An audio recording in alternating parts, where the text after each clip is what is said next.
Yeah, good evening everybody. Welcome to this M&M Morbidity Mortality meeting of the Sagar Astor teaching group.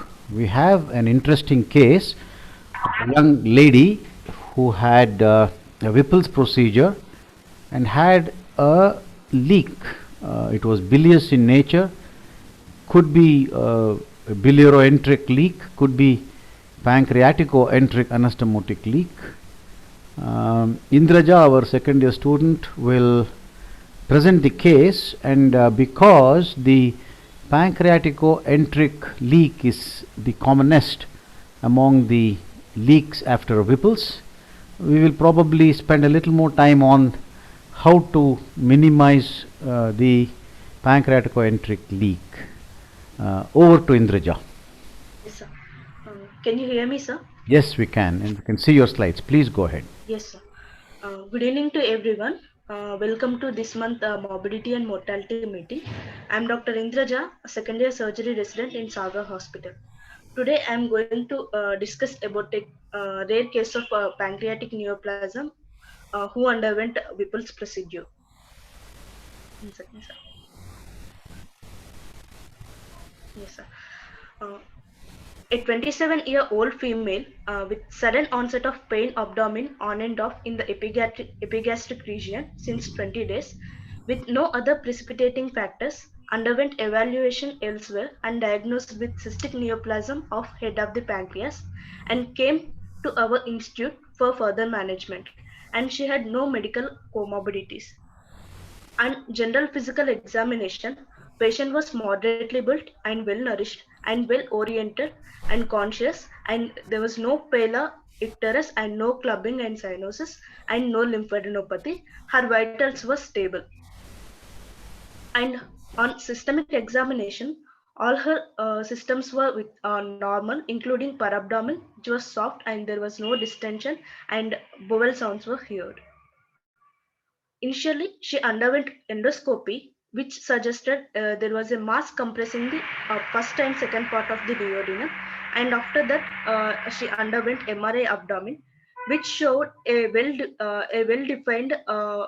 well-defined loculated lesion present in the head of the pancreas, about of size 4 cross 4 cross 4 centimeters, with multiple septations and peripheral calcifications, which is present in the head of the pancreas. And she also underwent CECT abdomen and pelvis, which also suggested the similar kind of lesion which was showed on the MRI abdomen, and it's also showed that there is a compression and displacement of the main pancreatic duct anteriorly. And the routine pre-op blood investigations were within normal limit, except total count, which was slightly higher, that is 13,000, and her CA99 also within normal limit. In summary, a 27-year-old female with no medical comorbidities with normal respiratory, cardiovascular, and central nervous system, diagnosed with cystic neoplasm of head of the pancreas, and admitted for classical Whipple's procedure on September 14, 2021. The patient underwent Just exploratory. One second, Yes, Raja. sir. Yes. There is some disturbance in the background. Is it just the connection, or is there any background noise where you are? No, sir. No background noise. Okay, No. it may be just the connection. At this point, would the audience like any more information, or can she go ahead with the surgical details? So there are a couple of questions in the chat box. Yeah. Okay. Why was both MRI and CT done? So initially, MRI was done, sir, immediately after the endoscopy. Yeah. And that they did contrast enhances CT. Okay. No, the question is, why was CT done after an MRI? What additional information would the CT give you? And there's a further extension of the question. If you are allowed only one because of financial reasons, which one would you do? So we'll do MRI, sir. It will give better results, like to the communication of the pancreatic duct, whether it is communicating or not. Okay. That we couldn't find on the CT abdomen and pelvis, sir. Yeah. On random. In general, CT is preferred for bony lesions, just a generalization, okay? Soft tissue lesions, Okay. MRI is preferred, and particularly in the case of the pancreas and the biliary system, MRI is to be preferred, okay? Did you do the Okay, CT, or did somebody else, had somebody else done it before you got the case? No, sir. She completely evaluated and came to us, sir. Both MRI and Okay, CT was done outside that is only. probably the reason the CT was done. So but it was done elsewhere, and I'm sure if it had come to Muni Reddy's unit, he probably would have taken the report from the MRI at face value. All right, please proceed with the surgical details. Sir, Okay, can I, please go on. sir, with respect to the contrast enhanced CT in comparison to MR, Yeah. I agree that MR is good because it will give you delineation of the pancreatic duct, bile duct, and its relations with the tumor. But I think the vascular, as far as the vascular encasement, and may not be relevant in this case, but Right. pancreatic tumors especially, Okay. the vascular encasement and relation to the major vessels probably is better delineated by the CT. All right. I think the jury is still out on that, but yes, that's a point that one has to consider. All right. Any other comments, please, at this stage? Sir, in this case, I think she was evaluated outside, Yes. and probably why, this is my guess, why they had done both CT and MRI, because I Yeah. had a confusion with respect to whether it was that papillary IPMN kind of a lesion, and they wanted to see the communication with the duct. Okay. That was the probable reason. We also didn't know. She came with both the investigation, which was done outside already. All right. Indraja, please go ahead. Yeah. Yes, sir. And patient underwent exploratory laparotomy and classical Whipple's procedure, that is a pancreatic duodenectomy and feeding jejunostomy on September 14, 2021. And the intraoperative findings were there was a cystic and solid neoplasm of size 5 cross 4 cross 4 centimeters involving the head of the pancreas, and there was no evidence of liver and peritoneal metastasis, and no evidence of enlarged regional lymph nodes. And portal vein was close to the tumor, but it was not adherent, and inferior vena cava is free from the tumor.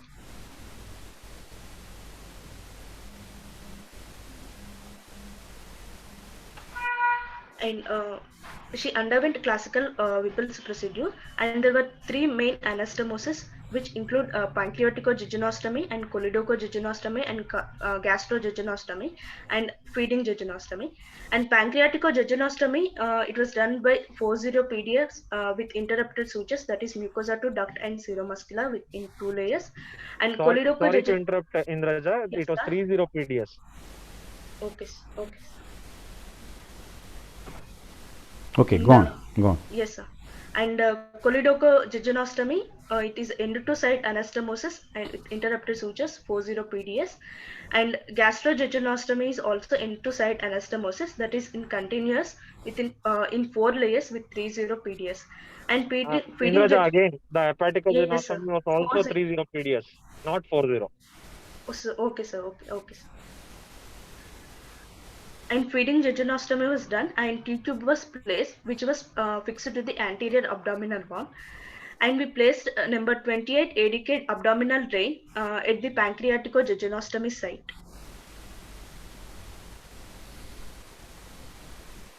And this is the specimen which showed postoperatively. It is showing there is solid and cystic lesion present in the head of the pancreas, and this is the gut section of the specimen.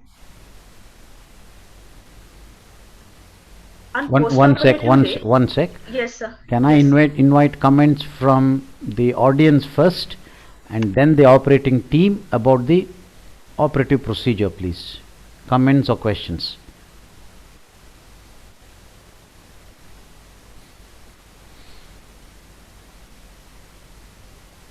There is a question from Nishant here. If the pancreatic duct was small and you cannot do a duct to mucosa technique, what is the alternative? Just go back one slide here, Indraja. I don't. Yeah, go back one slide. One slide. Yes. Yeah. Pancreatico. This- Yeah. Duct to mucosa. Mucosa to duct, and then seromuscular. So, if the duct is very small and you can't do it, what are the alternatives available? You have read the whole thing, Indraja, so you can talk about it. You can talk about it in detail later, but here just mention what are the options. So we can place any like stand. Okay. You can put a stent. What else?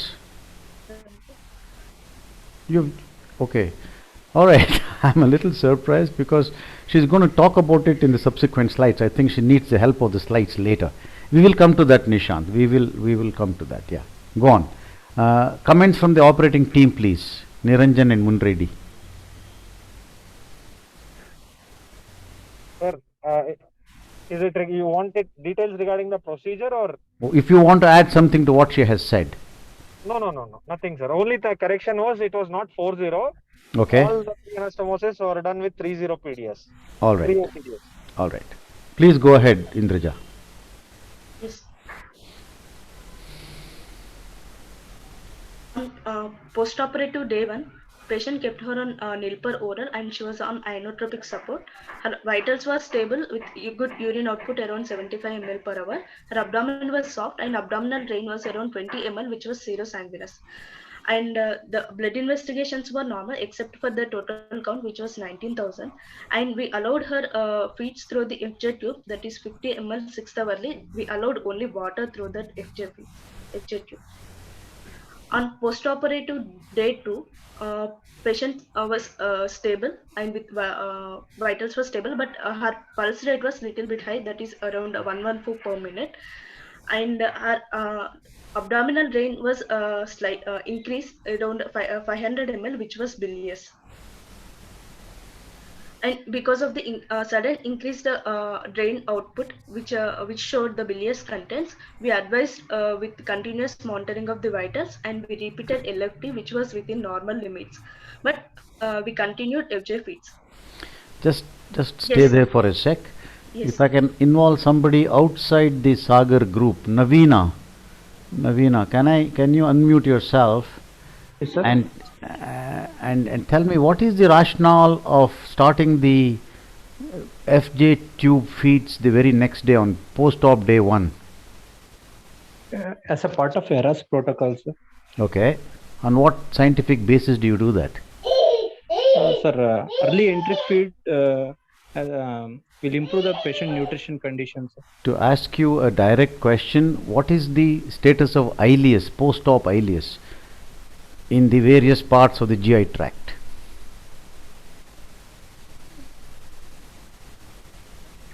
Is there a difference between the various parts of the GI tract as far as the post-op ileus is concerned? Yes, sir. There is a difference, sir. What is the difference? I don't have exact idea of it, sir. All right. Hari, do you want to come in and answer that? So small intestine most common. Hello, sir? Sorry, go on. Small intestine? Your voice is breaking. I'm in duties. I'm not sure, sir. You're not sure. Oh, okay. Indraja, you want to answer? Okay. What is the difference in the so-called post-op ileus between the different parts of the GI tract? All right, let me answer that. The small intestine has practically no ileus. All right, it may be at the most a few hours, if at all, and so you can start feeding in the small intestine practically soon after surgery. Next comes the relief of ileus from the stomach. The stomach will probably last a day or so, and the last is colon. All right, so we use this scientific fact to start feeding the small intestine, if you have access to it, either through a nasojejunal tube or through a formal jejunostomy as was put in here. And please note, particularly for surgeons, when you're doing any major procedure, be it Whipple's, major colonic resections, major upper GI resections and whatever, please make the habit of having a feeding jejunostomy, because you can feed the patient straight away, very quickly. Even if there are leaks here and there, you can continue with your small intestinal feeds, because these will be, as in this case, beyond the area of the leak. It is more physiological because of the first pass effect. So whatever nutrients you put into the small intestine goes through the liver in the so-called first pass effect, and is physiologically very sound, and it is very much cheaper than TPN, parenteral nutrition. So it's very important that people get into the habit of putting feeding jejunostomies in major surgeries. Any comments on that?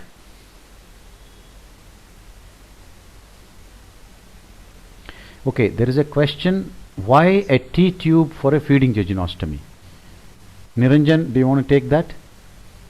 Sir, it is just a surgeon's preference. Yeah. Muni Reddy sir prefers T-tube. You can do a same thing with the Riles tube also. All It's right. just a surgeon's preference. All right. And another very valid question, why only 50 ml 6th hourly? It was not like anything 50 ml 6th hourly. We just wanted to keep the feeding jejunostomy patent and start off with a little bit of water. Yeah, right. And then see how. So your idea was not to get hydration, but a feeding jejunostomy, Go on. Just to start off with a All trial kind of a thing. Yeah. Whether tolerate, whether there is any prolonged ileus or anything. Right, So right. it was just to give some water on the first day and then escalate it. Physiologically, it is quite acceptable to put 100 ml hourly. Correct. Over Correct. for at least 10 days, 10 hours in a day or something like that, which means Yes, a sir. liter a day easily from post-op day 1.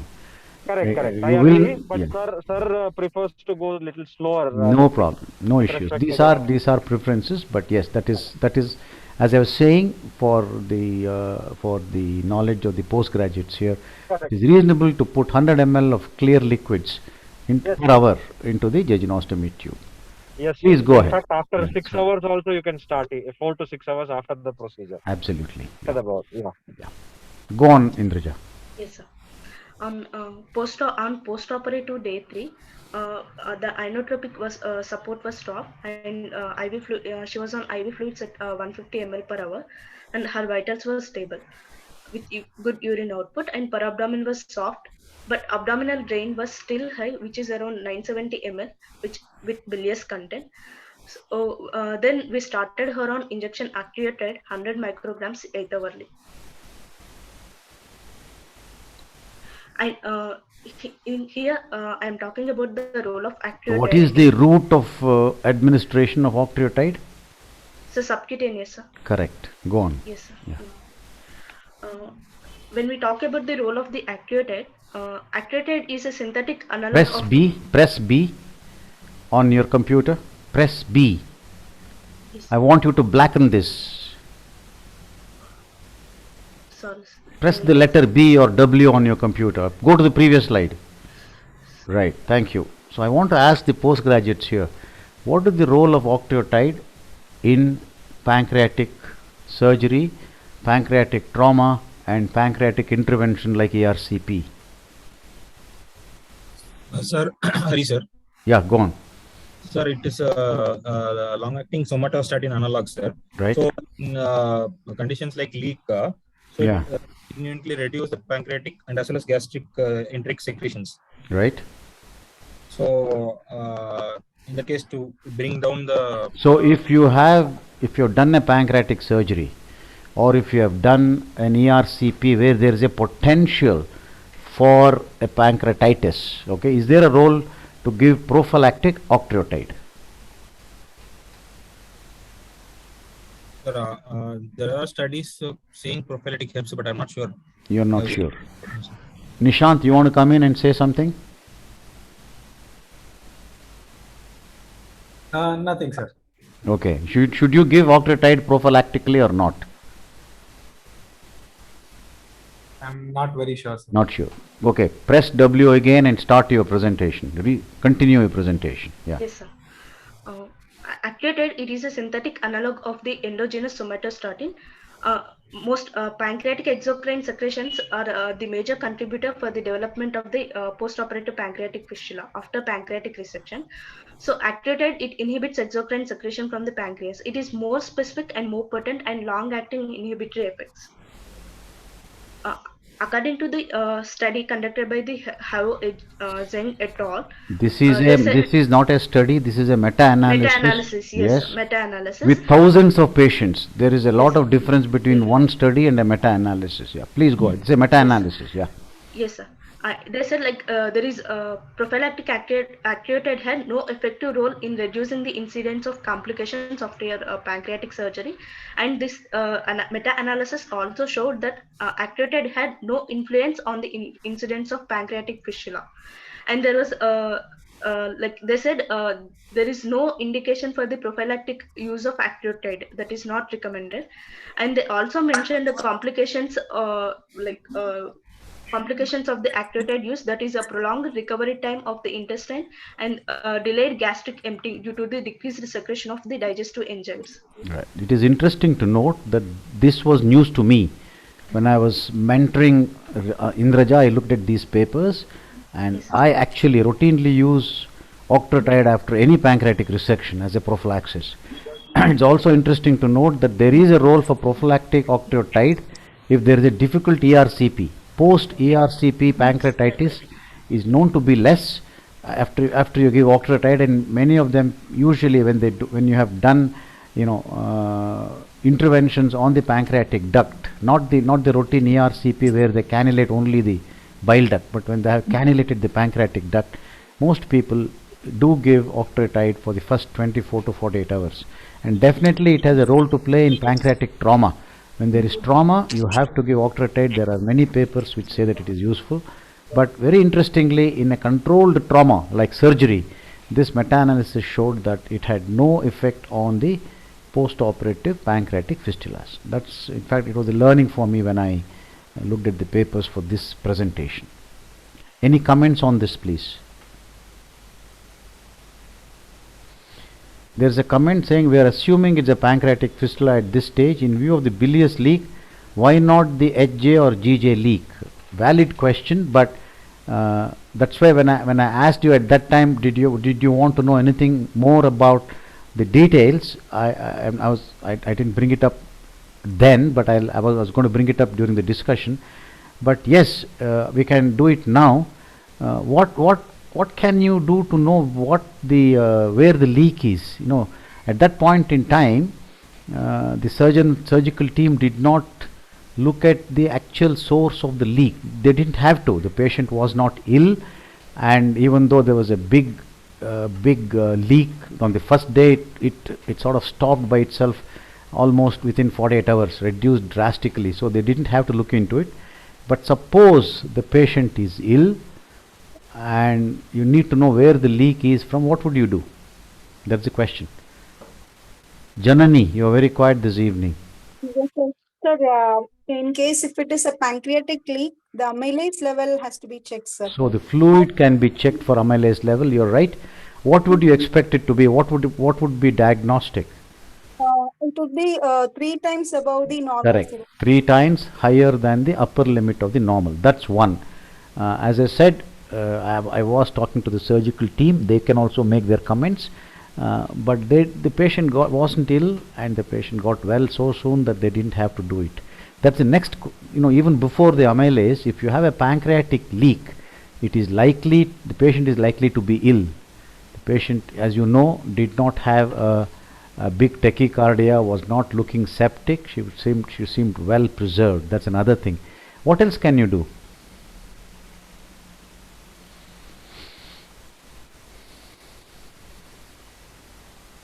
Imaging.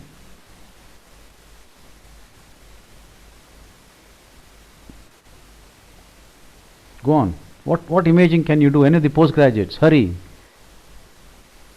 Sir, ultrasound abdomen, sir, to look for the location, sir. Will it tell you where? See, all the 3 anastomoses are fairly close by, right? MRCP we have to do. MRCP, will it tell you which is leaking?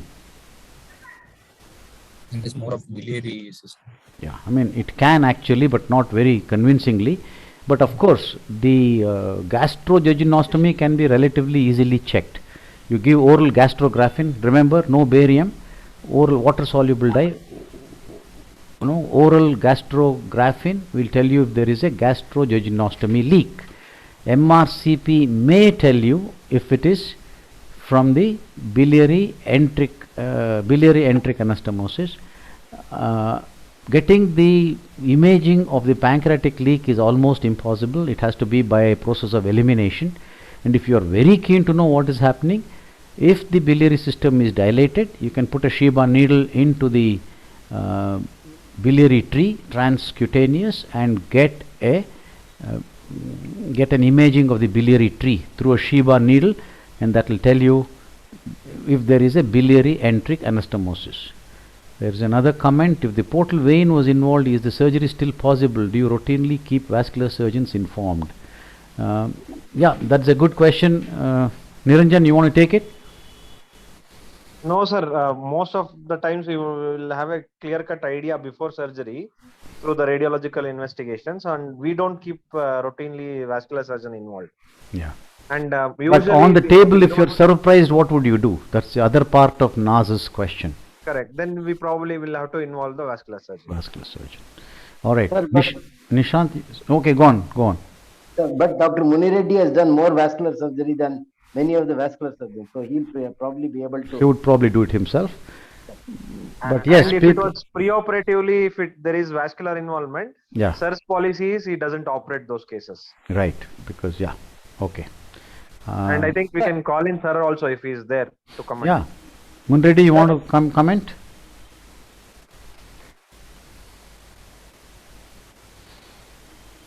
Sir, can I come in about octreotide? Yes, you can. Sir, octreotide, if from what I can surmise from the meta-analysis, is prophylactically it may not be helpful as far as the pancreatico-jejunostomy leak and things. But if there is already a leak, is there a role to give it to reduce the amount of leak? And usually the teaching is that if by 48 hours, if it has not made any difference, then there is probably no benefit in continuing the treatment. Absolutely. This is the point. What I was saying was, there is no role for prophylactic octreotide. But if there is an obvious leak, yes, suspected leak also when there is a big drain output as we saw in this case, there is a role for octreotide. Yeah. Okay. Right? There's no doubt about it. Nishant, you wanted to make a comment. Sir, in this patient, the Ryle's tube was bilious. So will that kind of give us a hint that both the GJ and the HJ were okay, or? Not at all. I mean, you can have a leak and still have some more bile in the jejunum, so that will come in the Ryle's tube. So Ryle's tube being bilious is neither here nor there. Okay. Won't tell you anything more. Munireddy, are you there? Can you come in? Can you talk? You want any comments? I see that you are muted. All right, Dr. Guru Shantappa, you want to make any comments at this stage, sir? Nothing, sir. Since the drain is bilious, yeah, from 500 it has increased to 900 on post-op day. I feel it is more of a biliary leak than a pancreatic leak. Yeah, very true, very true. As I said in the introduction at all, in this particular case, it is likely to be a biliary leak. Niranjan, one of the operating team, he said it was frankly bilious. Of course, they were so sure it was bilious, they didn't even get the amylase done on the fluid, and the patient herself was not ill. So these two factors tell us that it is very likely to be a bilious leak. It also got better very quickly, as we saw. So that's another factor which said that it is a biliary leak. But because a pancreatico-enteric anastomosis is the commonest leak that happens after Whipple's, and because it has more serious complications, we are going to talk a little more about it in this particular session, sir. That was the idea. Ramakrishna, you have any comments? No, sir, just I was hearing. Right. The same thing what Dr. Nishant told, the same thing I was having in my mind. Okay. All right. Naz, any comments? I think so. No. All right. Okay. Sir, Please one carry more on. investigation which has been described to detect the site of leak, they say CT pancreatogram, Yeah, where they can rule out the pancreatic vaginostomy leak. yeah. Okay. All right, go on. Yes, sir. On post-operative day, patient was stable. We allowed her sips of water, and on per abdomen was soft and wound was clean, and abdominal drain was decreased to 470 ml bilious, and we increased FJ feeds to 100 ml second hourly. We have started on water and tender coconut water, and post-operative day 5 to 7, patient clinical condition was gradually improved and vitals were stable. We started her on trial feeds orally, initially liquids, then followed by soft diet, and drain output gradually decreased to 50 ml. And patient were moved bowels on postoperative day 7. On postoperative day 8 to 10, patient was continuously on FJ feeds and she's tolerating soft diet. Started her on high protein soft diet, and her vitals were stable and abdomen was soft, and on abdominal drain was almost decreased to minimal around 10 to 20 ml, and we repeated ultrasound on 24th, that is on postoperative day 10, which showed a minimal collection in the subhepatic space around 10 to 15 ml. So on postoperative day 11, as abdominal collection had significantly decreased for past 3 days and patient was tolerating normal diet orally, so we decided to remove the drain, and patient was discharged in stable condition on the same day, that is on postoperative day 11.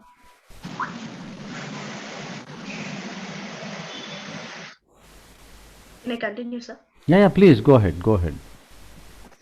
And this is the amount of the drain according to the postoperative days, which was higher on the postoperative day 2nd and day 3rd. And histopathology showed there is a solid pseudopapillary neoplasm of the pancreas with low-grade malignant potential, and it was confined to the head of the pancreas, and proximal and distal margins were uninvolved, and there was no lymphovascular and perineural invasion. And regional lymph nodes, we retrieved 3 lymph nodes, and there were no tumor deposits. When we look into the Just one sec. Just yes, one sir. sec. Yes, Munireddy, you want to make any comments, please?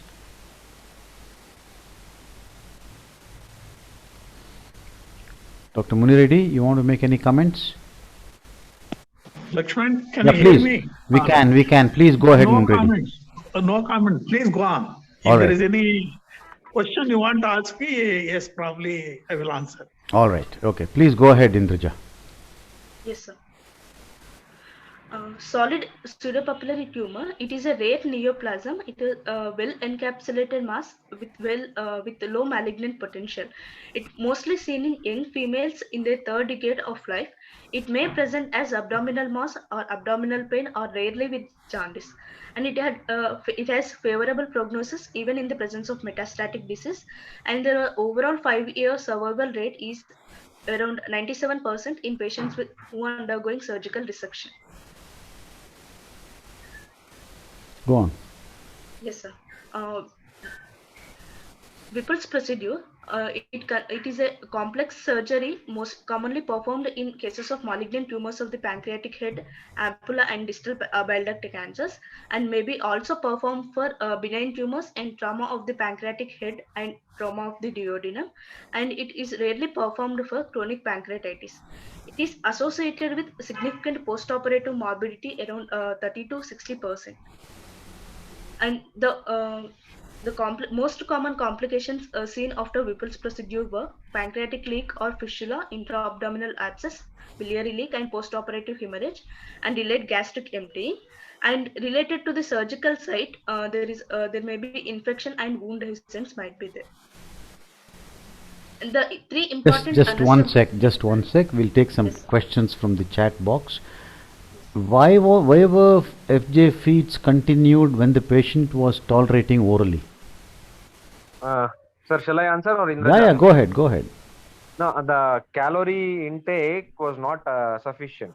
Yeah. So even Supplemental she was feeds. taking small quantities of soft food orally, the amount of calories was not adequate, so we continued the supplementary feeds. Correct. So this is it. How do you explain the drain stopping so suddenly? probably it was a biliary anastomosis leak. And one of the explanations what we learned from this case, should I comment on that Go on, now go on, or go on, go on. later? Go So on. we used 30 PDS as standard for all anastomosis in Whipple's for almost a few years now. So what we learned from this case was, since it was a non-dilated duct, the biliary duct was very small, and the suture material which we chose for anastomosis was 3 OPDS. The needle from where the needle passes through the biliary system, there is evidence to say that the leak can happen from that exit site only. And we use a bigger size From suture the material needle track for itself. Yeah. needle tract itself. Yeah. So probably it was that kind of a leak, and that's why it stopped suddenly, all of a sudden. Yeah. One of the other explanations, Naz, it happens in hepatico-jejunostomy also, is that the momentum goes and plugs it. Correct. Yes, sir. Okay. Even if there's a small leak there, the momentum plugs the whole thing. And so there is actually on day, it's pretty common, particularly in high hepatico-jejunostomies, when you have attached the jejunum onto the liver capsule, for example, where the two right and hepatic ducts may be implanted separately. Even those are all possible. Invariably, when you have done the anastomosis with sutures onto the liver capsule at the hilum of the liver, it is inevitable to get some degree of biliary leak, but it suddenly stops on day 4 to 5. And most often it's because a bit of momentum goes and plugs that leak. Okay. And probably octreotide also helped. It helps if you... Since it was probably either a suture site leak or probably momentum going, since it was a minor leak.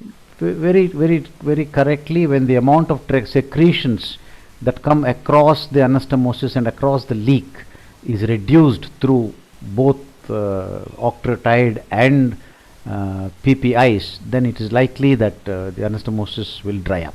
The leak will dry up, I'm sorry, yeah. Go on, Indraja. Yes, sir.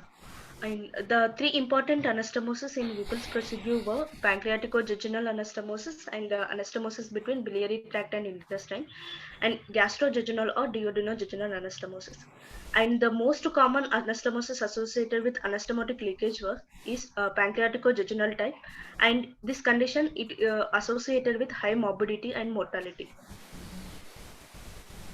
And when we talk about the biliary leak, it arises from the biliary duct, and it is a rare complication after a pancreatico-duodenectomy. The incidence is around less than 4%. And the risk factors for the biliary leak are older age, longer operative time, and the small CBD diameter. This study, they are telling that CBD diameter resulted as an independent predictor of biliary fistula after pancreatico-duodenectomy. And the pure and isolated leak is extremely late, that is around 2.2%, and it has a little clinical importance because it heals after few days of prolonged drainage. And when it is associated with post-operative pancreatic fistula, it will be like life-threatening situation. And the anastomotic leak, the leakage is usually seen on post-operative day 3 and later on, and it may be mild or severe. And mild is demonstrated by increased separation side of the drainage, and severe leak can be accompanied by systemic manifestations like patients will have tachycardia, fever, and illness, and patients will also develop peritonitis and septicemia. According to the study conducted by Syed Abbas et al., it is a retrospective study conducted from 2009 to 2013. They included 90 patients who underwent Whipple's procedure.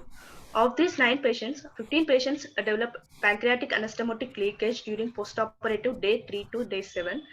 And they divided the patients into mild and severe leakage. Mild leakage, 6 patients developed mild leakage and 9 patients developed severe leakage. In mild leakage, most of these patients will have fever with no abdominal tenderness. And in this case, we can go for the conservative management. We have to keep patient on a Nilpa ora, and we have to give fluid and electrolyte correction. We have to start on TPN and antibiotics to be continued. And all these patients were discharged with good general condition after 15 to 30 days following the surgery with no further drainage. And in case of severe leakage, patients will have tachycardia and dehydration, and most of the patients will have severe peritoneal signs. And on all these patients on both abdominal ultrasound and CT abdomen performed, uh, which showed that there was a free intra-abdominal fluid and as well as pleural effusion. And after establishing the diagnosis, patients were started on initial resuscitative measures, and some patients underwent a second laparotomy.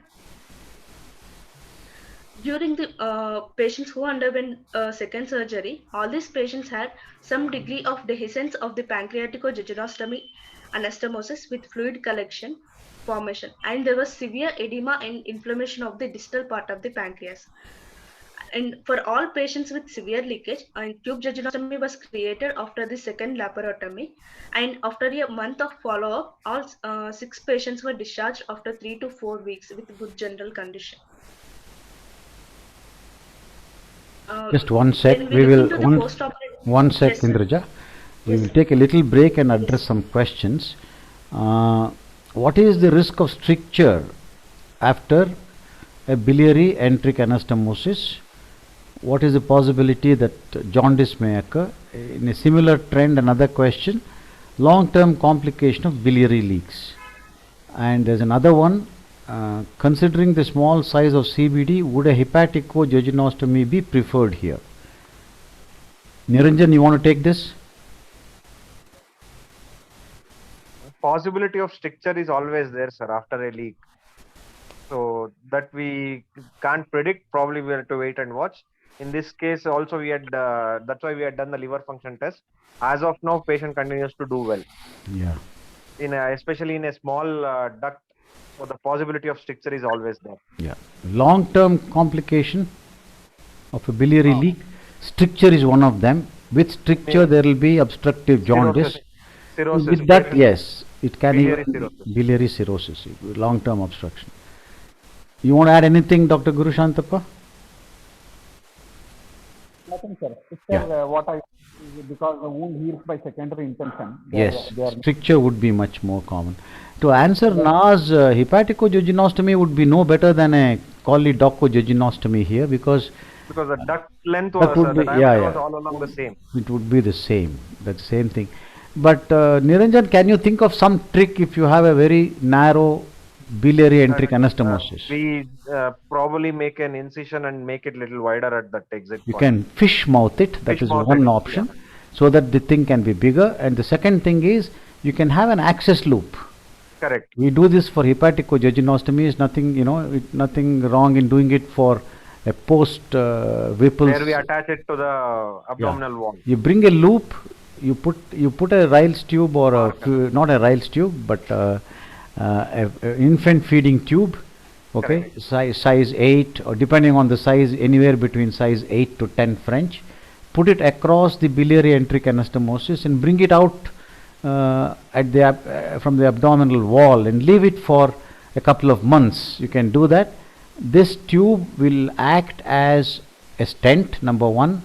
Number two, it will also mature the track, and in case you get a stricture, interventional radiologists can go through this access loop, as it is called, and do a balloon dilatation of the strictured anastomosis. That is option. So there are two options when you have a very small CBD. One is to fish mouth it, and the other one is to have an access loop with a stent. But depending on the surgeon's confidence, if he has done enough of these before, in his judgment, if it says that even though it is small, if he is confident that it will be okay, it will be okay. It depends on the confidence and the experience of the surgeon. Okay. Now, there is a big question. I'll have to read it out. Can the seniors please elaborate briefly how to manage a pancreatic leak, like an algorithm? How long do we wait, and when do we abandon conservative management? When do we do stenting, and when do we operate, and what surgery? Sir, can I request Dr. Guru Shantappa to answer this, sir? It's quite a Big question, sir, from your ex-student, from your former student. Yeah, go on, sir. A little summary of what your approach is. Ultimately, it depends on the amount of leak and general condition of the patient. These two factors are really important. amount of leak, definitely yes, that will contribute for the general status. The patient is seriously ill and deteriorating. There is no way you can go and intervene surgically and make him all right. For that, we should try doing all these, which all of the points which have been mentioned, trying octreotide and other things. But what I feel, if you can predict these things on table and if you can give more importance to the way we do anastomosis, depending on the findings, is it a dilated duct, undilated duct, atrophic pancreas, non-atrophic pancreas, bulky pancreas. So if you can concentrate more on that, probably we may come across very less incidents of leak. That's what I do personally, Right. rather than a pancreatic leak. But if the patient is stable and the amount of fluid coming out is mild to moderate, probably the improving nutrition, the step up of antibiotics, and the other general measures will get controlled. Will definitely get controlled. Yeah. If are going worse, probably no one can, like, everything becomes theoretical. Whatever we discuss, Yeah. very get the patient back if things are going worse. Right. Well, I would agree with that. And about the various kinds of anastomosis, role of stents and all that, we will have further discussion. Indraja has some information on that. Please go ahead, Indraja. Yes, sir. And when we look about the post-operative pancreatic fistula, it is defined as a drain output of any volume on post-operative day 3 with a high amylase that content with greater than 3 times of the normal level. The incidence is around 20% of both distal pancreatectomy and pancreaticoduodenectomy, and the pancreatic fistula can drain either into the internal or external location, and the management is generally supportive with the drainage of any collections, and will do there is a role of rarely endoscopic and surgical therapies. And there is different grades of the pancreatic post-pancreatic fistula. They are divided into three grades that include A, B, C, based on the clinical condition of the patient and ultrasound imaging findings.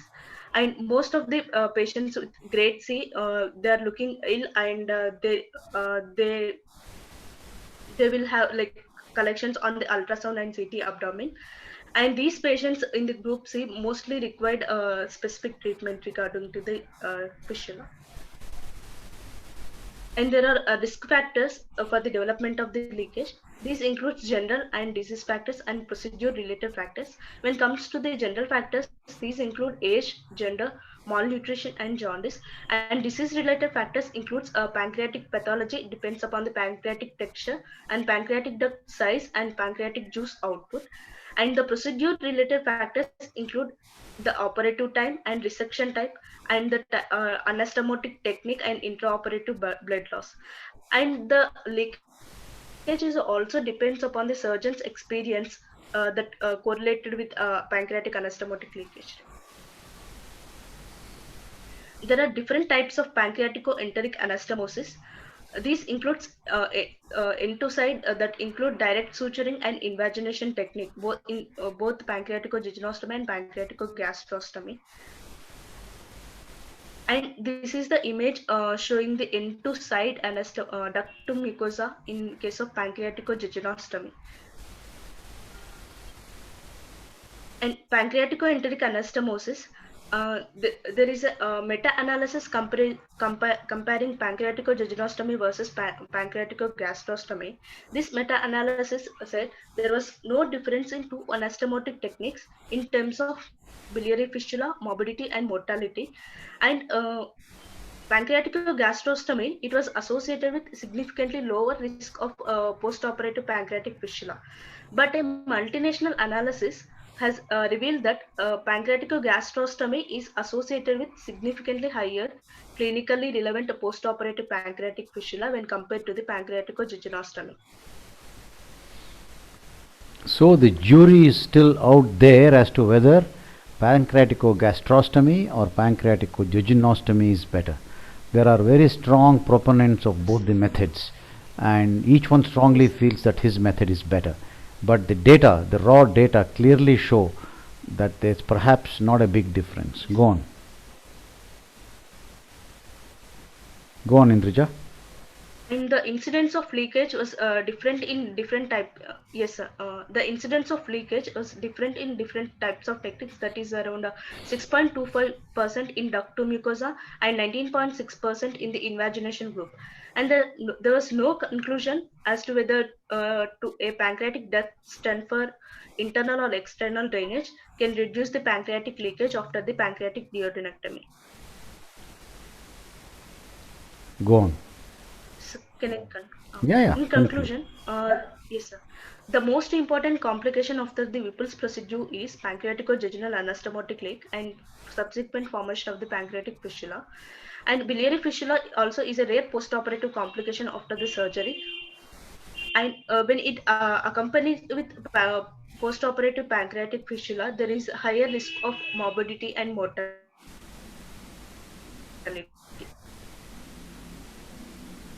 All right. Is that the end of your presentation? Yeah. Thank you. Yeah. Can I now invite questions from the students? There aren't many of them, but are there any questions, please, from the students? All right. If there are no questions, I would like to invite the seniors to give their general impression of the information given in this presentation and their additional comments, if any. Ravi Shankar? I think the case was well managed. There was a very alarming high output of bile the first and second and third day. But I think being calm and collected and patient, because the patient's general condition was good, and so the management was excellent, and patient recovered well when went home. And the subsequent review of histology, the literature also shows that this is the case. And I think that is I think it borne out by the support of the literature. I think all in all a good presentation and good literature review. Thank you, sir. All right. Guru Shantappa, sir? Nicely, he has put up all the details, post-operative details. We could get the information nicely without any confusion, and very well managed. Since it was majority was the biliary leak, pancreatic contribution was probably not much, so everything was managed. For postgraduate, just 2-3 points I wanted to highlight. That classification of ABC, which has put a big like a tabulation, which is mentioned in the book. Just to remember, type A or type 1 is just fluid is there, not with much volume, with the enzymes estimation indicating 3 times the normal.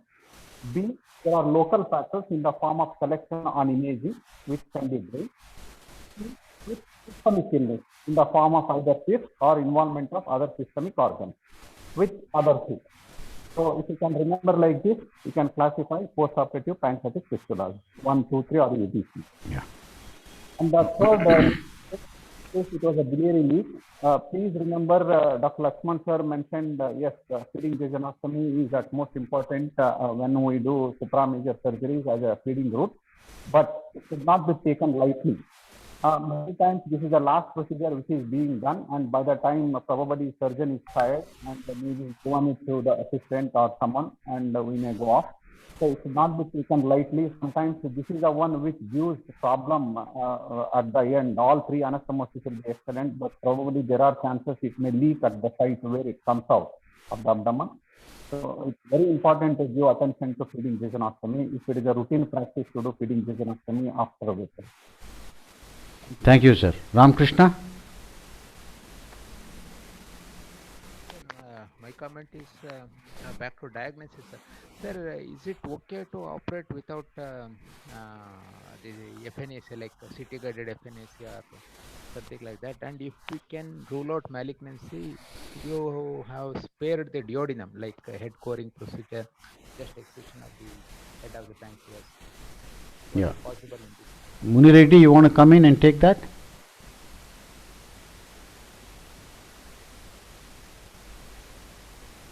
Maybe his Sir, I think sir is not there. Not there. Niranjan, you want to take that? It was definitely not feasible for an head coring procedure because it was almost involving the entire head and close to the uncinate process. And for pancreatic tumors, which is radiologically diagnosed, there is no definitive indication for doing an FNAC. Correct, correct. Ramakrishna, with the best of investigations, with whatever FNACs, transduodenal endoscopic biopsies, and whatever you do, 10% of the time you will not have an answer about the pathology, real final pathology on the pancreas. So you are justifiable in doing a Whipple's in these patients when there is a lesion in the head of the pancreas. That is even this day, even to this day, that statement holds true. Okay, Doctor, yeah, go on. I think, Dr. Ramakrishna, the only indication to get the histology is when you decided not to do not to operate. Otherwise, you can go ahead and do the resection. Correct, correct. Naz, your comments? I posted the comments, sir. Very nice presentation and very good discussion we had. And this is a great learning opportunity for all of us, sir. Thank you for such wonderful sessions, sir. All right, yeah. Thank you. Dr. Govindappa is our physician friend, I presume, sir. We are honored by your presence. Can you unmute yourself and say a few words?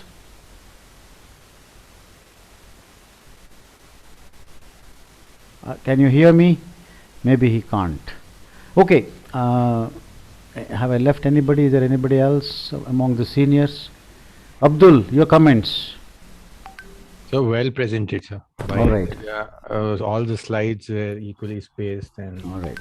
Nishant has also expressed his appreciation for the presentation. Yes, congratulations, Indraja. I think you did a very good job. And I hope that, as Dr. Guru Shantappa has said, I hope that it takes away the aura around a pancreatic resection. Whipple's is one of the, perhaps the biggest operations that surgeons do in the abdomen. While there are issues, there is a high morbidity rate, attention to technique, and with proper mentoring, learning the process, it can be done very, very safely. And today the mortality from Whipple's is less than 1.5%. And so it is generally a safe operation. It's not something we should be nervous about, but it is important to have the knowledge about what are the things that need to be done. As you listed the risk factors for anastomotic leak, from the local factors to general factors like nutrition, age, and the technique that is involved. So the take home message, if possible, do a mucosa to mucosa anastomosis. That is the safest. But if the duct is very small, you may not be able to do it, in which case you can do the dunking procedure, which is the invagination procedure. Now the jury is still out as to whether a pancreaticogastrostomy is better or a pancreaticojejunostomy is better. And it should be the surgeon's choice. Whatever he is comfortable with, he can do. Thank you very much for all of you attending this session. Good night and God bless. Thank you, sir. Bye-bye. Good night. Good night, sir. Thank you.